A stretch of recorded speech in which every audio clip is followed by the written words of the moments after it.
All right, welcome back to the Build to Grow podcast. I'm your host, Tim Lyons, joined by Randy Angston. What's up, guy? Hey, my guy. Good morning. Good day. Good in talking. Someone's talking. Oh, Lordy. Let's get rolling. So, listen, guys, we had a message in our Iron Circle group today, and our one of our Iron Circle members, Deborah, said, I love how you guys just get straight to the point. There's no dilly-dally, which... You know, it's funny, and we're going to dilly-dally right now because I'm going to talk about this before getting to the topic. We're taking a course right now, and one of the things I can't stand about this course is the fluff in between what is needed, right? So there's a big intro, and here's what we're going to talk about, and here's why we're going to talk. Just tell us the thing. Tell me that everybody's time's limited, right? Sure. Like we are just busy people. So if we can make our podcast short, succinct, and to the point, so be it. Yeah. That's the way my brain thinks anyway. That's the way our coaching programs work. Yeah, it's just straight to the point. We're not going to talk about what we're going to talk about, even though I'm doing that right now. Yeah. So Well, this will be the last time. this is not the case in point. All right, so let's get right into it right now. Polls in the water. Are your Facebook ads have they stopped working? And I'd be honest with you, we work with so many different gyms, and it seems like there's a sentiment since January 1st. You know, we were rocking and rolling October, November, December, even in a slow month, it was banging. And now like something happened January 1st. I had a call yesterday with an Anytime Fitness that has 4 locations. They felt that we have so many Iron Circle members that feel it, like in Kentucky and in New York, we're hearing it over there. The good news is they're starting to work again, but why? Why is that? And I'll be honest with you, right now here at my location, we're getting leads, but there's just like ghost silence. There's radio silence after the lead enters the system. Yeah. Doesn't matter if we call them, text them, email them. We're not getting opens, we're not getting responses, and we're not getting answered phones.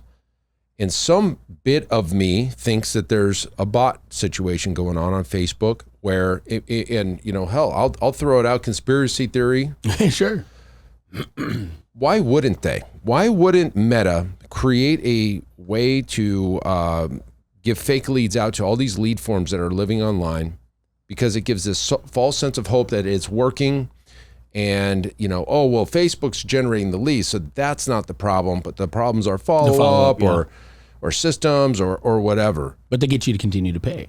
Correct, because you get this false sense. So you get all these lead form opt-ins, and they're just not real people. We're seeing that at Profit, we're seeing that at Legacy, we're seeing that across the board, and this is happening since January. Yeah. And then it comes across as a low, you know, because of the number of them, it's a very affordable leads are coming in. Yeah, low cost per lead. Makes you want to continue driving forward, but if they're not following up and there's Wouldn't it make sense? Yep. Anytime you have anything that has to do with money, there's cheating involved. Follow the money.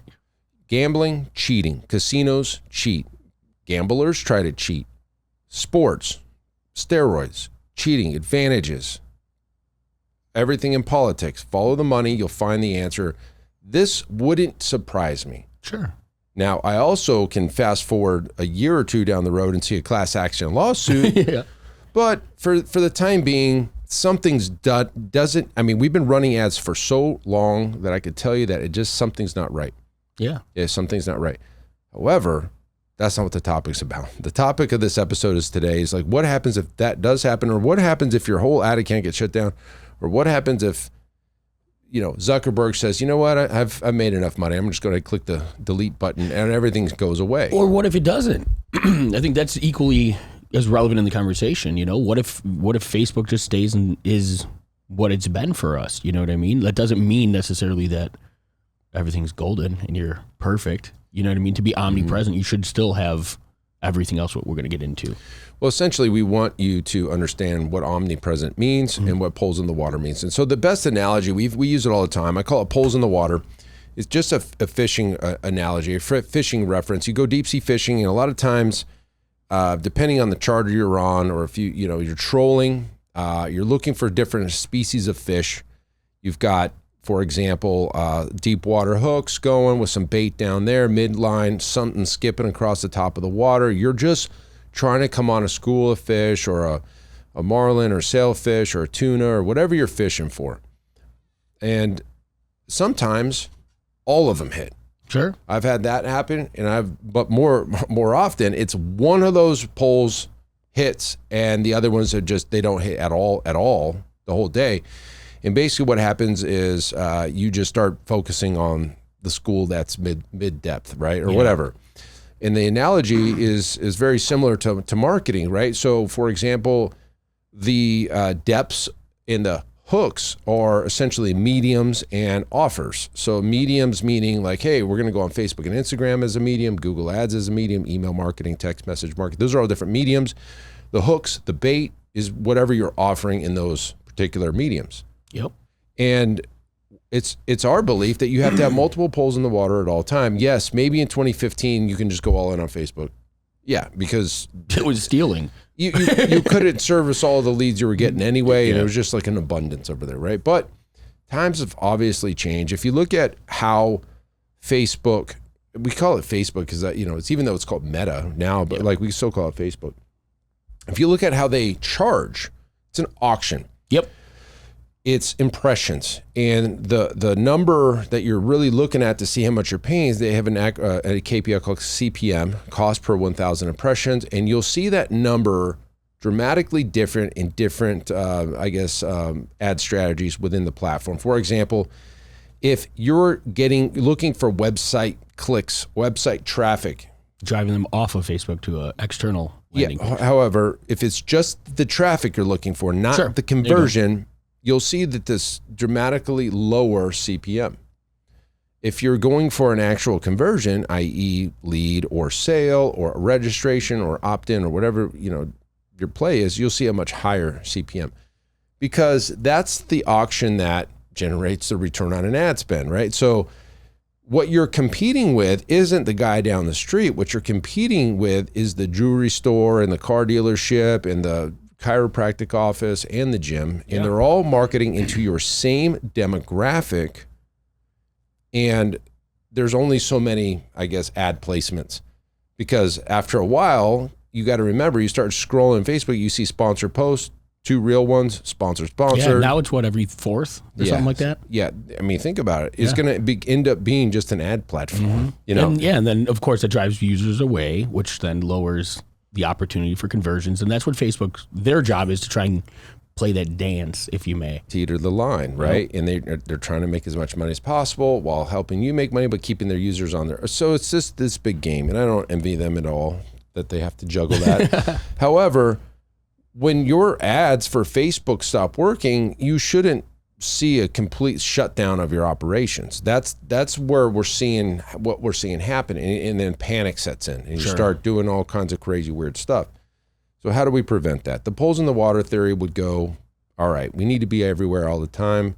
What does that look like in reality? Okay, you've got your Facebook and Instagram ads. You should be on Google. Mm-hmm. You should be optimizing your website, SEO, search engine optimization, and a pay-per-click type of campaign on Google would make sense. You've got your list that you've been curating and creating. We should be talking to them on a regular basis. You can do text message marketing, direct mail, there you go, referral programs, outbound calls. Hell, I mean, at some point in time, I think door hangers probably will work again. Right? Everything's cyclical. Oh yeah. If I remember the first kind of ads that we ever ran, I was out, walking these neighborhoods with a backpack on, putting door hangers on. Yeah. That was. It takes me back to the days my dad ran a general contract company, right? Mm-hmm. So I was a kid. We'd hit neighborhoods with mom. We dropped flyers at every mail, the mailbox or the doors, and it was the way we generated leads. Yeah, that was the way it worked. But yeah, to your point, now it is cyclical, right? And so we've kind of taken advantage of the new platforms like Facebook and Instagram, where it became a little bit easier. We didn't have to pound pavement to get those leads. But as that stuff follows the cycle of marketing, the trends and everything like that, the eyes and the result there could be, they start to diminish, right? That's what advertising is, right? It hits, something becomes noticeable, visible, it works for a while, but then market awareness and adoption takes place where everyone's like, oh, well, it's just another ad. It's just another ad. And so they're scrolling past it, and it doesn't have the same result for the business looking for it. But yeah, I would bet right now you could probably get because people are sick of that stuff on Facebook. Yeah. You know what I mean? They're scrolling past a lot of this stuff nowadays because it is such we're talking 25% of what you're consuming is an ad. Right. And honestly, we go back and look at the gift card campaign we ran for the holidays, and it generated, I think as of this week, maybe 15 clients out of a gift card campaign that we had kind of run in the past and stopped doing. And then we're like, let's do it right this year. We created a really cool letter and some envelopes, and the cards were slick. And next thing you know, people were coming in. That was, if you think about our GPS, this was one of 58 strategies that were in the GPS. We were so deep in the weeds, but then we all got lazy. We all got lazy. The thing, right? When Facebook and those things made it so easy, everyone just like, well, I can just go throw money at the problem over here. Well, it's true. And it was true. Human nature. I mean, but January, like quarter one, guys, I haven't seen as bad a results on Facebook as I've ever seen since we started. Quarter one, dramatically something's different. I'll give you a great example. We had a record January, records for sales, 26 sales, I think 8,000 ROAS, 26 sales, one sale from Facebook. Isn't that wild? Where last year at this time, it would have been at least 75% from Facebook. Let's talk about that a little bit too, though, because I want to kind of paint a picture for those listening. When we're talking about Facebook campaigns, Facebook, leads generated from Facebook, we're not talking about boosted posts. We're not talking about... And we'll kind of just give you the understanding. A boosted post is like you take your content, you post it to your page. Facebook will kind of ask, hey, do you want to get more eyes on this post? Put a budget around it. That's like kind of casting a little wider net with the people that are kind of already connected to you, right? So if you got 1,000, followers or people that have liked your business page and you boost that post, it's going to show that to more of those people. It's not going to go out and find people that look like them. It's not going to go beyond the reach that you've already established there. When we're talking about Facebook campaigns, we're going into the business manager. We're setting up our targeting. You can somewhat target demographics and things like that, like we've been able to over time, constantly changes. But there's more intent around a campaign set up in Facebook. You also have the attribution aspect, and that's a big part, right? So if you expose somebody on just a boosted post, and they come into your gym and they buy your service, there's probably no direct attribution to the fact that they came in because they saw that post, unless you ask them and they tell you. But then you have to manually track, what did I spend on that boosted post? How many people came in through the door as a result of that? And it's not clear with a boosted post. If you have a direct campaign set up through Ads Manager, those attributions are taking place typically through that campaign itself. So it's tracking, it's saying, hey, the person that came in and bought your service is a direct result of us showing this ad to them.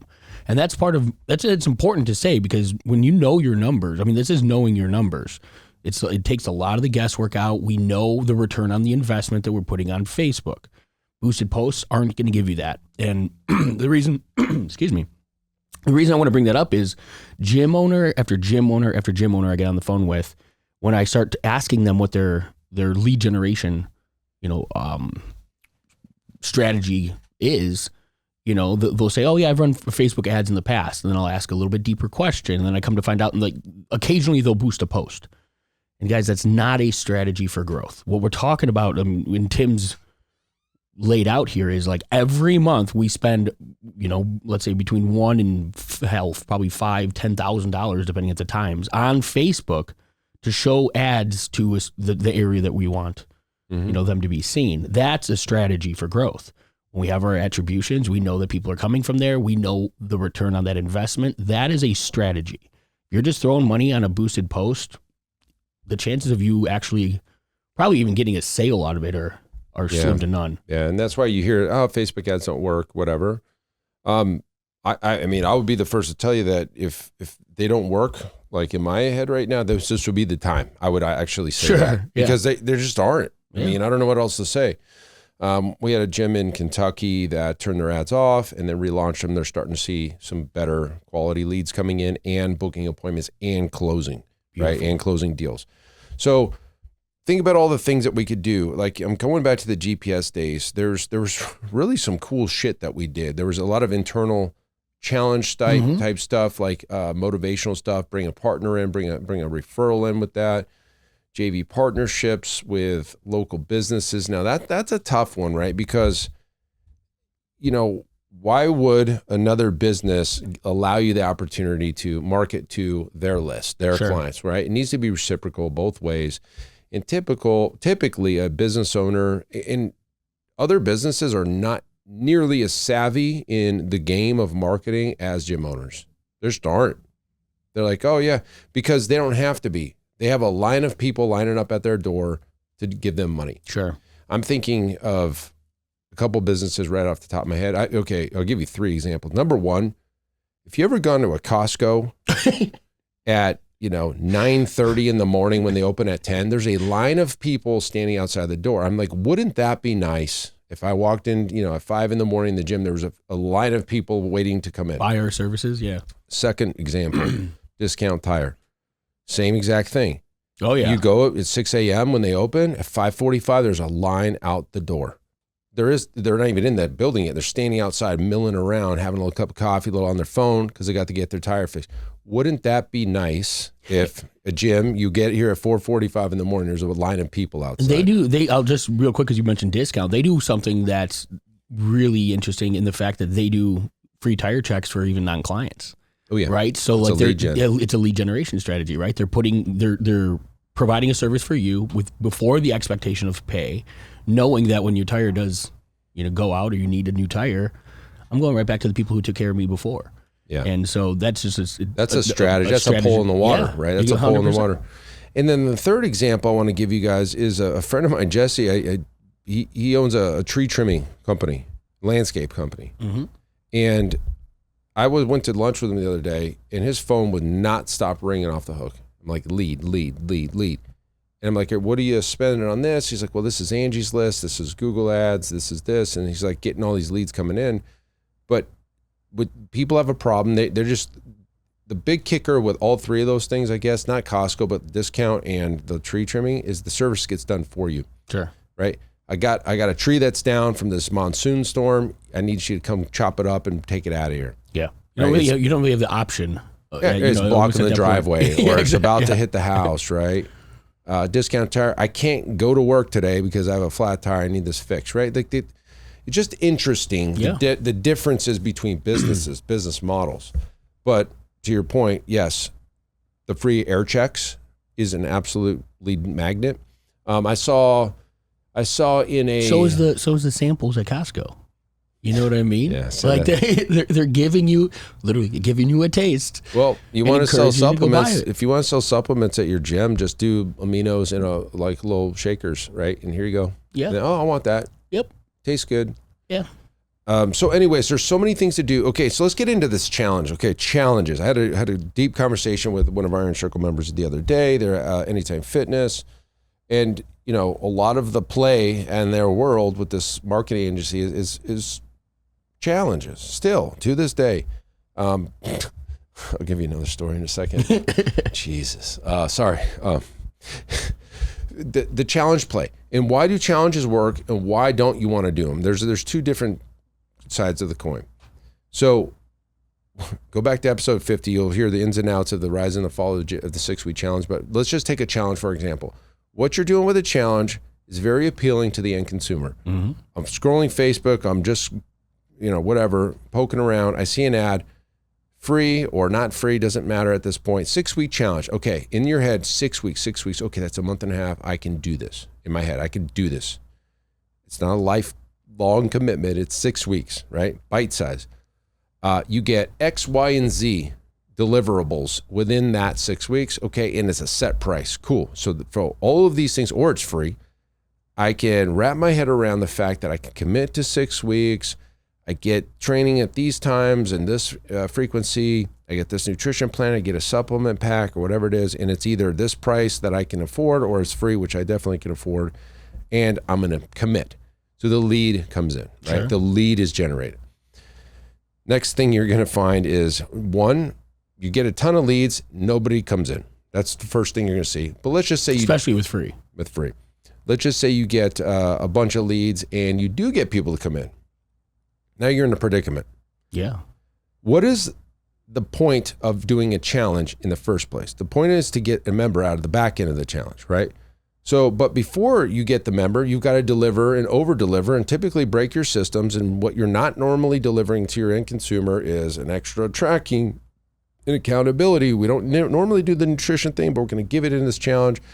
We don't usually do seminars, but we're going to do a seminar and there's going to be a kickoff and we're going to have this. And my coach has got to be on point with Voxer or we're calling these, these clients.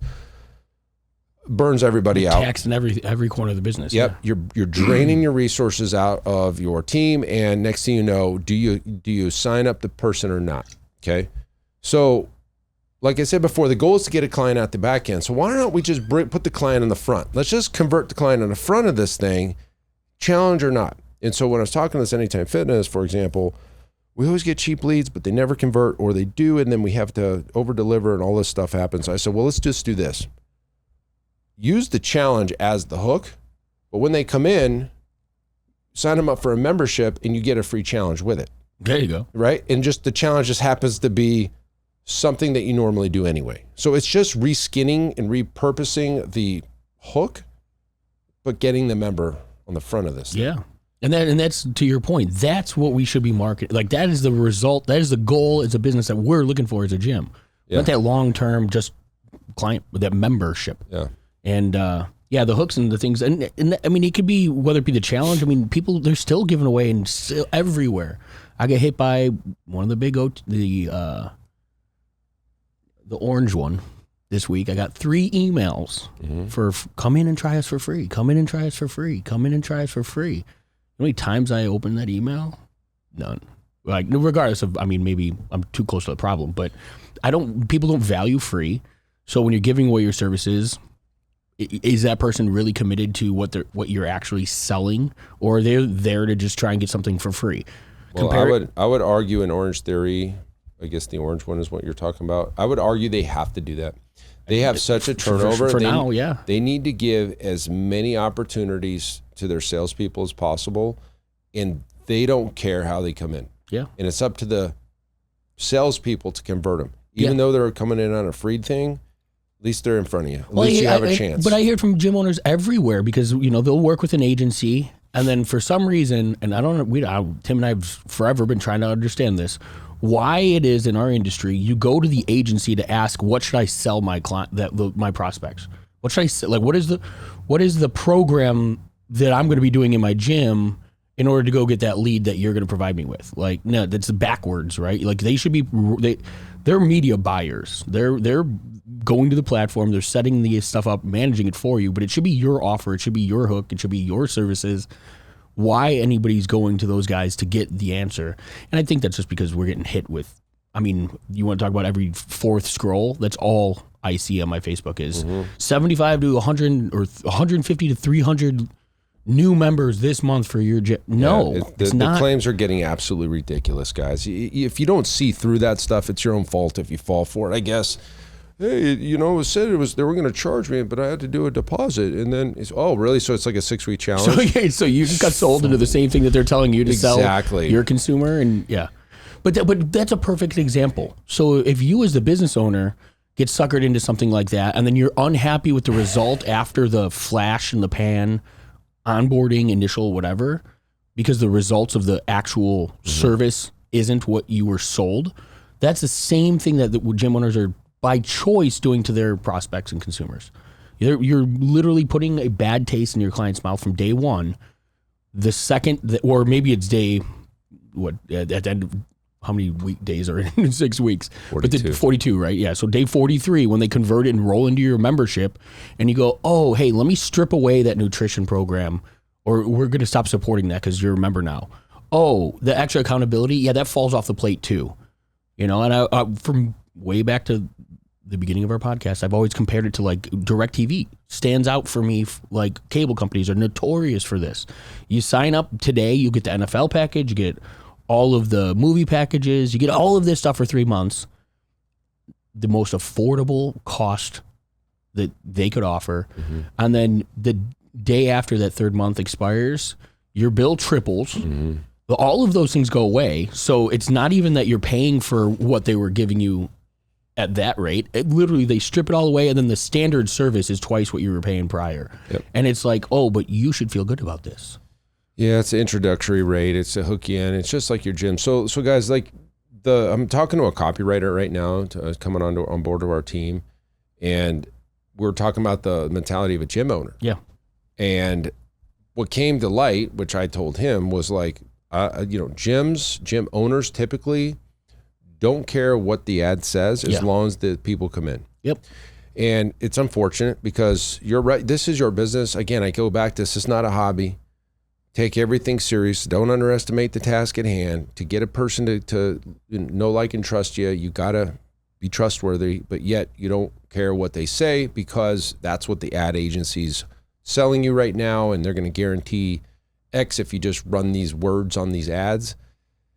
Yeah, stand up for yourselves, gyms. Yeah. Stand up for yourself. It should be your offer. It should be your vision, not delivering some product that an agency or some 23-year-old dude in a basement that says that this is what's working right now, so you need to run it. No, stand up for yourself, and write your own ads, or at least create your own offers. Yeah. Create your own offers. And maybe we'll do an episode on how to create an irresistible offer to your market, which is, it's got some nuances to it, but like, they should be marketing what you have to offer, not the opposite. So hopefully this helps. Yes, Facebook's having a little bit of a downturn right now in regards to results. Maybe you're feeling the same thing. Maybe you're not. Guys, we're relaunching our Facebook group right now. It's shit. Let's just put the link in the show notes. Yeah. The Profit Accelerator for gyms, right? So we're helping gyms again in that Facebook group with free content. We're going to be coming out with a bang here over the next couple weeks, kind of getting all of our foundation. So a lot of conversation is going to be over there. You're going to definitely want to be in that group. So we'll put the link in the show notes over on the Facebook groups, and you can continue the conversation over there. Is Facebook working for you? If not, what else are you doing to protect your business? So hopefully that helps you guys. Until next episode, keep changing lives. We'll see you on the next show. Bye. All right, and thank you for listening to that episode of the Built to Grow podcast, where we help gym owners win. Now, do you want to connect with me and other gym owners online? All you need to do is join our private Facebook group, Business Talk with Fitness Professionals. Just head on over to Facebook and type in Business Talk with Fitness Professionals, and when you do, we're going to give you our 10 marketing strategies 7-figure gym owners use to win. I look forward to seeing you in the next episode. Until then, keep building something great.